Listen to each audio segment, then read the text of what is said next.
Hello दोस्तों, मैं सूरज कुमार आपका पॉलिटी PYQ सीरीज़ में स्वागत करता हूँ। पॉलिटी का एक टॉपिक प्रियम्बल को समझने का प्रयास करेंगे और इस वीडियो में शुरुआत सबसे पहले एक बेसिक अंडरस्टैंडिंग सा डेवलप करने का भी प्रयास करेंगे और क्या PYQ में क्या किस तरीके के क्वेश्चन पूछे जा रहे हैं और क्या ट्रेंड रहा है इसको भी समझने का प्रयास करेंगे। साथ साथ ये भी देखेंगे कि आपके लिए मैंने जो क्वेश्चन प्रिपेयर कर रखा है वो भी PYQ पे ही बेस है, तो आपको लास्ट में टेस्ट देने हैं और ख़ुद को जाँच करना है कि मुझे किस तरह की प्रयास करने की ज़रूरत है। तो चलिए स्टार्ट करते हैं।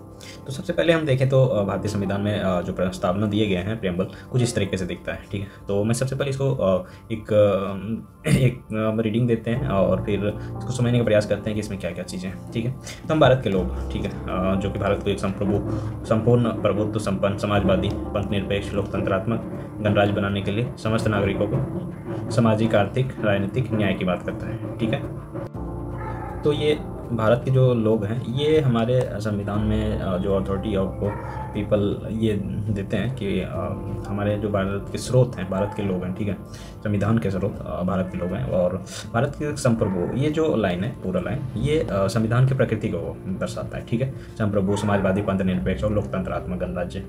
वहीं हम न्याय की बात करें तो सामाजिक आर्थिक राजनीतिक न्याय की बात करता है। ठीक है, और वहीं स्वतंत्रता की बात करें तो स्वतंत्रता किस चीज़ की, लिबर्टी की बात करें जिसमें से विचार की स्वतंत्रता, अभिव्यक्ति, विश्वास, धर्म और उपासना की स्वतंत्रता की बात करता है।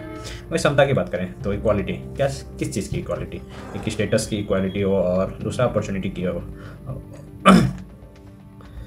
तो प्रतिष्ठा और अवसर की समता। उन सब में व्यक्ति की गरिमा और राष्ट्र की एकता और अखंडता सुनिश्चित करने वाली बंधुता बढ़ाने के लिए दृढ़ संकल्प होकर के अपनी संविधान सभा को आज तारीख 26 नवंबर 1949 को एतत् द्वारा इस संविधान को अंगीकृत, अधिनियमित और आत्मार्पित करते हैं। इसका मतलब ये है कि 26 नवंबर 1949 को ये अपनाया गया था और काफ़ी हद तक उसी दिन हमारे संविधान का कई सारे भाग लागू भी हो गए थे। फाइनली जाकर के 26 जनवरी 1950 में हमने पूर्ण तरीके से उसे लागू किया। ठीक है, संविधान को अपनाया। तो इस तरीके से हम इंग्लिश में भी इसको देखते हैं कि प्रियम्बल में क्या क्या जैसे दिया है, सोवरन, सोशलिस्ट और सेकुलर डेमोक्रेटिक रिपब्लिक, ये नेचर की बात करता है। ठीक है, वहीं secure for all it's citizen. वहीं जस्टिस की बात करें तो जस्टिस किस तरीके के जस्टिस की बात करता है, सोशल, इकोनॉमिक और पॉलिटिकल। लिबर्टी की बात करें तो थॉट की लिबर्टी हो, एक्सप्रेशन, बिलीफ, फेथ और वर्शिप की बात करता है। इक्वालिटी की बात करें तो किस तरीके की इक्वालिटी की बात करता है, स्टेटस और अपॉर्चुनिटी की बात करता है। ठीक है, जो प्रमोट एमंग और देम ऑल, सबके लिए इक्वालिटी की बात करता है। इन सारे पे क्वेश्चन भी आए हैं। PYQ को हम देखेंगे जब तो देखेंगे किस तरीके के क्वेश्चन इस सब पे बनाया जाता है। और फ्रेटर्निटी की बात करें तो वहाँ assuring dignity of the individual and unity and integrity of the nation की बात करता है। ठीक है, तो वहीं आगे चलते हैं तो अडॉप्ट जो हमारा किया गया था ये 26 नवंबर 1949 को, और साथ ही साथ ये देखें कि संविधान सभा ने तो सबसे पहले 26 नवंबर 1949 को अपनाया था और फिर लागू 26 जनवरी 1950 से किया गया। तो पहली बार और अंतिम बार देखा जाए तो जो संशोधन किए गए थे 42 कॉन्स्टिट्यूशन अमेंडमेंट में किया गया था, जो 1976 के तहत संशोधन किया गया था। ठीक है, अमेंडमेंट। अब जैसे हमने अभी पहले भी डिस्कस किया प्रस्तावना के तत्व, तो संविधान के स्रोत को देखें तो भारत के लोगों में निहित है। ठीक है, और संविधान की प्रकृति की बात करें तो संप्रभु, समाजवादी, धर्मनिरपेक्ष, लोकतांत्रिक और गणतांत्रिक, ये सब उनकी प्रकृति की बात करता है। ठीक है, वहीं हम बात करें तो संविधान के उद्देश्य के बारे में, संविधान के उद्देश्य जो विजन है किस तरीके के उद्देश्य को लेकर चलता है, तो न्याय की बात करता है, स्वतंत्रता की बात करता है, समानता, बंधुता के साथ राष्ट्रीय एकता और अखंडता की भी बात करता है। ठीक है, लागू होने की तिथि संविधान 26 नवंबर 1949, जो कि मैंने कहा कि काफ़ी हद तक लागू कर दिए गए थे। ठीक है, और पूर्ण रूप से 26 जनवरी 1950 को लागू हुए थे। ठीक है, प्रस्तावना की कुछ विशेषता जो कि जैसे कुछ वर्ड दिए गए हैं तो उसको समझने का प्रयास करते हैं। संप्रभु मतलब क्या होता है? संप्रभु मतलब ये होता है कि जैसे इंडिया के कॉन्टेक्स्ट में देखें तो इंडिया जो भी निर्णय लेगा उसमें अदर कंट्री हस्तक्षेप नहीं करेगा, इंटरफेयर नहीं करेगा। ठीक है, तो संप्रभु का मतलब ये है कि कोई बाहरी सत्ता प्रभुत्व के निर्णय में हस्तक्षेप नहीं कर सकता है। ठीक है, वही समाजवादी की बात करें तो समाजवादी का अर्थ होता है कि समाज कल्याण। ठीक है, हर अंतिम व्यक्ति के कल्याण के बारे में सोचता है और भारत में समाजवादी का जो नेचर रहा है वो मिश्रित अर्थव्यवस्था पे है। जैसे हमारे इंडिया में मिश्रित अर्थव्यवस्था चल रही है तो उससे रिलेटेड हमारे संविधान में बात की गई है। वहीं धर्मनिरपेक्ष की बात करें तो राष्ट्र के कोई धर्म नहीं होता है, तो इसका एक ही वर्ड है सेकुलर का, कि कोई राष्ट्रीय धर्म नहीं होता है और कोई राष्ट्र कोई किसी को अपना धर्म समझ के कुछ उसके लिए नहीं कर सकता है। ठीक है, उसके लिए सब धर्म समान है। ठीक है, वहीं लोकतांत्रिक की बात करें तो सरकार संविधान के अनुसार मतदान करने वाले लोगों की इच्छा से चुनी जाती है। डेमोक्रेसी में क्या होता है कि आपको यदि मतदान करने का अधिकार है तो आप अपनी इच्छा से सरकार चुन सकते हैं। वहीं गणतंत्र शब्द का मतलब ये होता है कि राज्य का जो भी मुखिया होता है वो जनता के द्वारा चुना जाता है। ठीक है, तो इस तरीके से हमने कुछ शब्दों को देखा और फिर आगे चलते हैं कि जो 42 कॉन्स्टिट्यूशन अमेंडमेंट हुआ था उसमें क्या क्या चीज़ें, और ये महत्वपूर्ण अमेंडमेंट है। ठीक है, आगे चलते हैं, इसको देखते हैं। केशवानंद भारती फैसले में जब सुप्रीम कोर्ट ने बोला कि इसके जो संविधान के मूल संरचना है, ठीक है, उसमें संशोधन किए बिना, ठीक है, आप प्रस्तावना में संशोधन किया जा सकता है। ठीक है, तो ये एक बहुत बड़ा फैसला था और इस जजमेंट के द्वारा ये भी कहा गया कि आपको सबसे पहले आप संविधान के मूल संरचना में किसी प्रकार की संशोधन या अमेंडमेंट करने की ज़रूरत नहीं है। अगर आप प्रस्तावना में संशोधन करते हैं तो ये पहली बार ऐसा हुआ कि जिसमें प्रस्तावना में संशोधन किया भी गया और उसमें जो 3 शब्द जोड़ा गया, समाजवादी और धर्मनिरपेक्ष, अखंडता, ठीक है, सोशलिस्ट की बात किया गया था, सेकुलर की बात किया गया और इंटीग्रिटी की बात किया गया। ठीक है, तो राष्ट्र की एकता अखंडता के रूप में किया गया।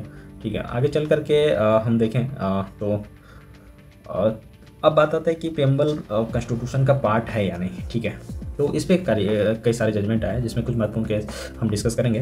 जैसे बेरुवारी यूनियन केस की बात करें, 1960 में आया था और सुप्रीम कोर्ट ने फैसला दिया कि ये जो संविधान की प्रस्तावना है ये संविधान का हिस्सा नहीं है। और केशवानंद भारती बनाम केरला राज्य में देखें जो कि 1973 में आया था और इसमें सुप्रीम कोर्ट ने अपने ही फैसला को पलटा और उसमें कहा कि ये संविधान जो है उद्देशिका जो कि प्रस्तावना प्रेम्बल की बात करता है तो वो अभिन्न अंग है। ठीक है, फिर आगे चल करके LIC ऑफ इंडियन बनाम कंज्यूमर एजुकेशन जो 1995 में इस पे जजमेंट और वो उन्होंने सेम थिंग पे रिपीट किया। उन्होंने कहा कि उद्देशिका संविधान का अभिन्न पार्ट है ही है, साथ ही साथ ये आत्मा भी है। ठीक है, तो यहाँ पे इस तरीके के सुप्रीम कोर्ट ने अपना जजमेंट दिया।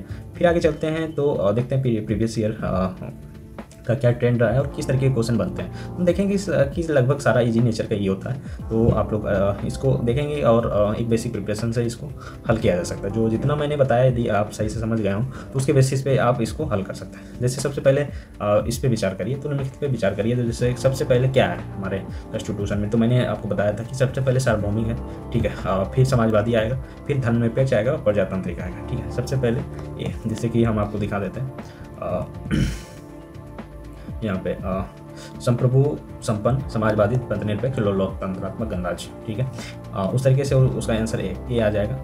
फिर आगे चलते हैं तो हम बात करते हैं कि हमारे जो भारतीय संविधान के प्रस्तावना में समाजवादी शब्द किस संशोधन के द्वारा जोड़ा गया, ये मैंने अभी बताया।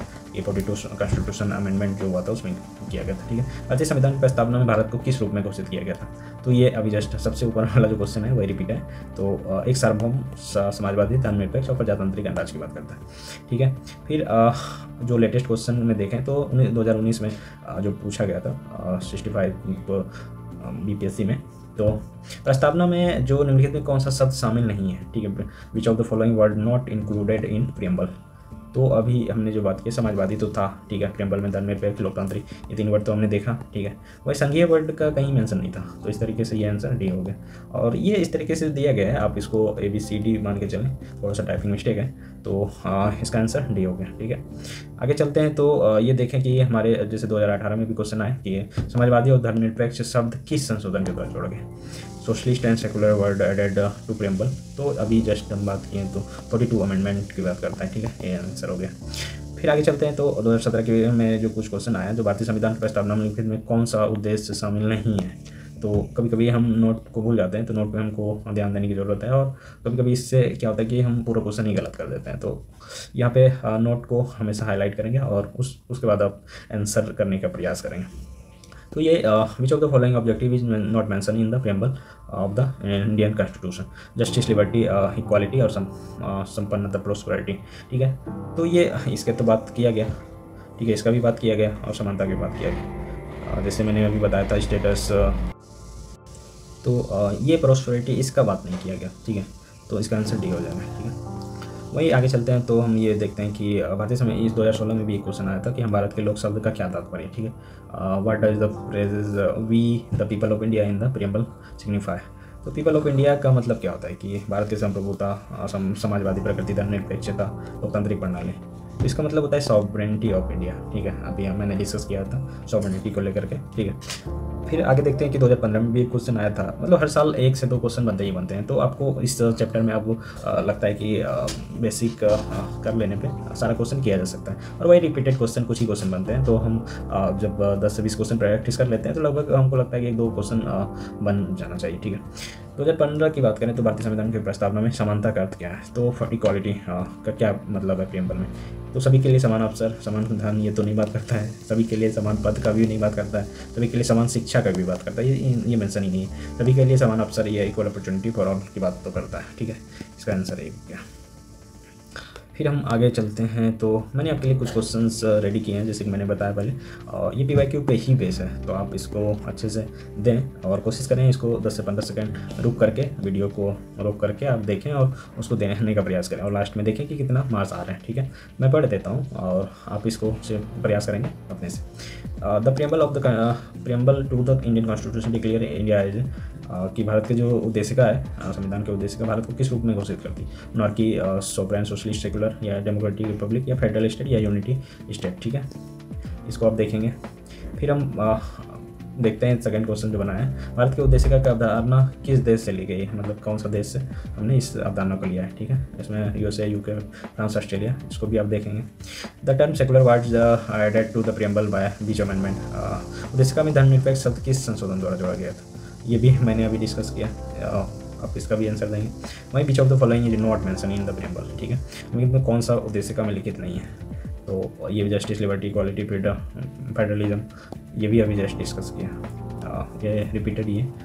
वहीं देखें तो preamble is also known as the उद्देशिका को किस नाम से जाना जाता है? तो की note of the constitution, heart of the constitution, spirit of the constitution, और सोल ऑफ द कॉन्स्टिट्यूशन। ये भी मैंने बताया है, आप ध्यान से देखेंगे तो इसका भी आंसर आप दे पाएंगे। ठीक है, तो what type of justice is insured by the preamble? उद्देशिका में किस प्रकार की न्याय की गारंटी देता है? Social, economic, political, all of the above. ये भी देख आप आंसर दे सकते हैं, बहुत ईजी क्वेश्चन है।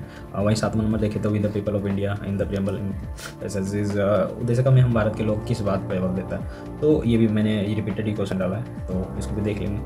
वहीं the idea of justice in the preamble inspired by the which revolution, किस रिवॉल्यूशन से प्रेरित है? तो ये भी आप देख रहे हैं, और उसको जब देखा होगा तो उस बेस पे आप इसको भी आंसर दे सकते हैं। और the word fraternity in the preamble ensure उद्देशिका में बंधुत्व शब्द किसकी गारंटी देता है? तो economic equality, dignity of the individual, protection of the minority, all of the above. ये भी बहुत ईजी क्वेश्चन है। ठीक है, which of the following chairman of the drafting committee of the constitution which included the preamble? प्रस्तावना जो है, ठीक है, और प्रारूप समिति के अध्यक्ष कौन थे जिसमें प्रस्तावना भी शामिल था? ठीक है, तो उसमें जवाहरलाल नेहरू, सरदार पटेल, BR अम्बेडकर, नारायण प्रसाद। तो आप इसको नहीं पता होगा तो सर्च करके आप आंसर जरूर देंगे। ठीक है, आप कमेंट में आंसर करें, और मैंने आंसर भी दे दिया है, आप इसको अच्छे से देख लें पॉज करके, और इस तरीके से आंसर है। तो हम बात करते हैं अब सबसे पहले तो थैंक यू सो मच कि आपने इस वीडियो को पूरा देखा, और मुझे लगता है कि अब इस टॉपिक में काफ़ी हद तक एक बेसिक अंडरस्टैंडिंग डेवलप हो गई होगी, और इससे ज़्यादा हाई लेवल का क्वेश्चन नहीं बनता है। आप यदि कुछ और क्वेश्चन प्रैक्टिस कर लेंगे तो ये इनसे सारा क्वेश्चन बना जा सकता है। तो यह